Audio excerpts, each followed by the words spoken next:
It's amazing the different mentalities. Yeah. With the same type of music, the same genre of music, but just the different viewpoints. It's got to be in your personality too, as a musician too, as a writer, musician, whatever. Because I'm kind of goofy in my off-season time. I told my 18-year-old son, I actually had a serious talk with him a year ago or whatever, and I apologized to him as a father for being a little too immature and silly and goofy when I should have been a little more fatherly and mature about a lot of things that he was going through. And he interrupted me and said a swear word and says, "Dad, you're not like a 12-year-old." Because I had said, I'm sorry for acting like a 12-year-old. He goes, "You act more like a 4 or 5-year-old." So that comes out in our music. Sometimes we'll have a serious kind of thing, but we'll have lots of goofy stuff in there. And that's why I like a lot of bands that take that chance and just do what they want and have fun. What you just mentioned, though, raises an interesting question of being in this business of music, and you go out and you party and you have fun and you're doing all this, and then you're trying to be a dad too. And then you were saying you were apologizing for it. Did you find that hard to juggle? Oh yeah, that was just a tough one, because if you took the kid factor out of this whole thing, I still had a real serious problem with alcohol and a few other issues, not drug, but alcohol for sure. And just, things that a lot of people just go through. And it seems like most creative people or artists, musicians, painters, whatever, and actors and all that kind of stuff seem to be in the category where they're more likely to have come from some issues in childhood or addictions or whatever, depression, whatever. But my thing was, main thing was alcohol. I quit 14 years ago. And you grow up pretty quick. You take care of business when you weren't taking care of business, and you try to do the best you can. But no, it's tough. I mean, having a family and having a kid and stuff, it's just might work for some musicians that I know, but I think the majority, it's just you have good intentions and you want it to work, but a lot of time your brain is focused on the music or the lifestyle, and being the main one, of course, is being away.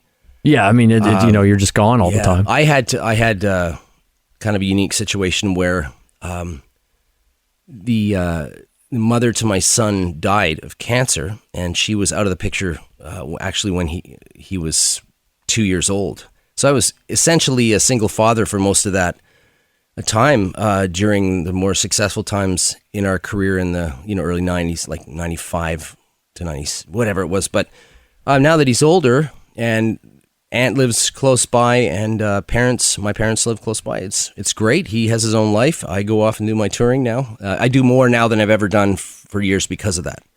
That's great. Yeah. That and now you've kind of managed to find some kind of balance a bit there. It's tough though. I mean, it's not just tough for me. It's probably tough for everybody that has a job where they in the military or something where they go away.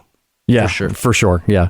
Back to the music stuff. You've had tons of great guests show up on your albums, and Danko's on the new one, and he's worked with you before. And you've had the guys from Trivium on. Who have you tried to get and work with that you really wanted that maybe slipped through the cracks a bit on you? We've only, I think it was 2007, we did a record with a really original title called Metal. How's that for original? Nobody else seemed to have that title, so I took it. Judas Priest should have had it. It should have been theirs. But on that one, I just had, I think, 10 songs, and we get just called up basically friends of mine that I liked their music, and they liked our music, and from a lot of really cool bands, and just did the guest thing for an album. And then that was it. We weren't going to do that again. It was just one-time fun thing. But somehow Danko snuck onto this one again, because the song I had, our singer Dave just said, nah, this is a Danko song. And I went, yeah, you're right. Let's let him do it. And we like the guy. He's a great guy. But there was Dave Mustaine was one guy, and KK Downing from Judas Priest. Those were two guys I wanted to get to do something with. Not so much to do on my record, but Dave and I have always talked about sitting down and at minimum writing one song together. And I think a Megadeth Annihilator type song would probably be really cool, and an honor for me, of course. That'd be very, very cool. Yeah. I'm trying to get Dave Mustaine on the phone again. If I do, I'm going to bat for you on this. I'm at least going to remind him. So, come on, Dave, you got to do something here. I'll predict what he's going to say. He's going to say, "Waters, that goofy Canadian."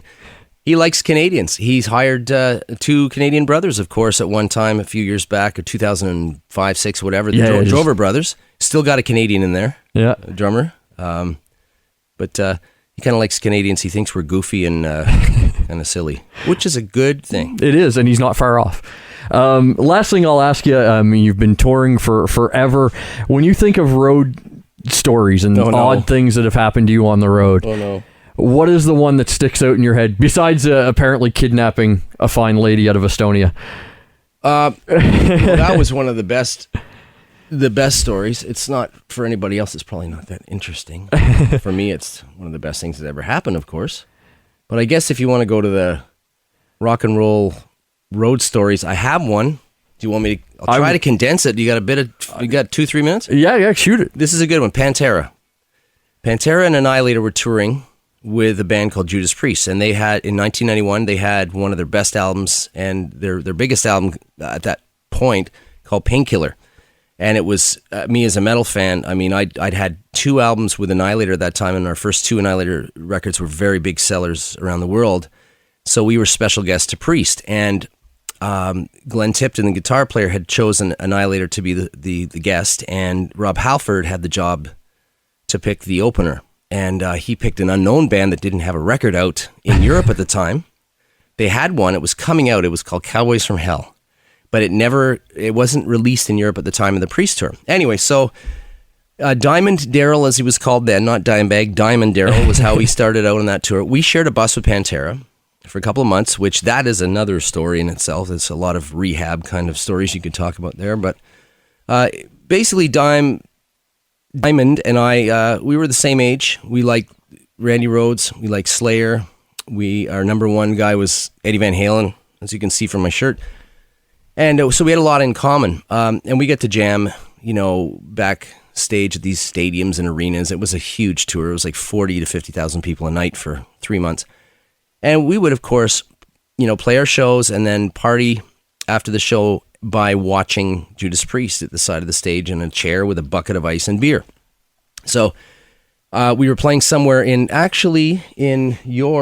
was it Ljubljana? One of those cities around the time that they had a conflict there, a war or a conflict. I don't know what the right terminology is. Anyway, we were, I think it was about February or March of 1991, and the catering girls would take all the deli trays with the celery and the carrots and the vegetables and fruits from your dressing room at the end of the night when Judas Priest was playing, and they'd put it on your tour bus so that when we finally went to leave, we'd have all these snacks in the front lounge of the bus. Happens every night. So we had good snacks after we'd had our 15 beers. So Dime and I both decided during one of the Priest songs we need to go to the washroom to go take a leak.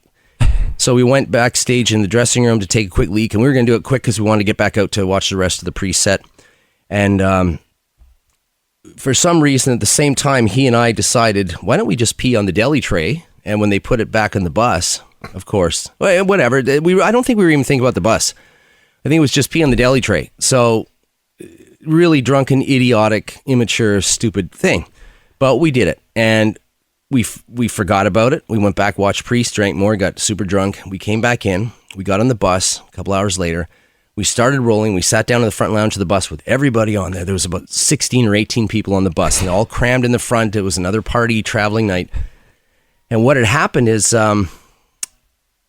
he and I just sat there with everybody else. And what the catering girls had done is found out that we had done that, told everybody else in the Pantera Annihilator band and crew that Jeff and Dime had just done this. They drained the pee out of it, put it on the front lounge of the bus. We totally forgot about it. Dime and I sat across from each other and sat there eating vegetables and fruit for the next half hour. And then the band and the crews just told us what we'd done. So there you go. Dime and I shared each other's pee on the road. How's that? We ate each other's. Okay. That's one of the best road stories I've ever heard. It was good. I told that to Vinny, his brother, drummer in Pantera. I told him that years ago. Actually, it was at Christmas time on one of these. Vinny has a party at his Texas home, and he has a webcam there, so people can actually see the party that they're having in bands jamming at his house. And I got online and said, "Hey, it's Jeff Waters," and he was like, "Yeah, right." And he started quizzing me to make sure it was me. And I say, "Peeing on the deli tray with your brother?" And that was it. He knew it was me. It was a good story. That's amazing, man. Thank you so much. It's Saturday night at Obsession Live Lounge, Annihilator. You get to hear the brand new album and then get to see them play live. Food. food, Guitar giveaways, drinks. It's basically everything you want in an evening and kick-ass metal with a hometown boy and a great Canadian ambassador around the world for metal. Thank you so much, sir. Thanks for having me, and hope to see most of you down there on Saturday night.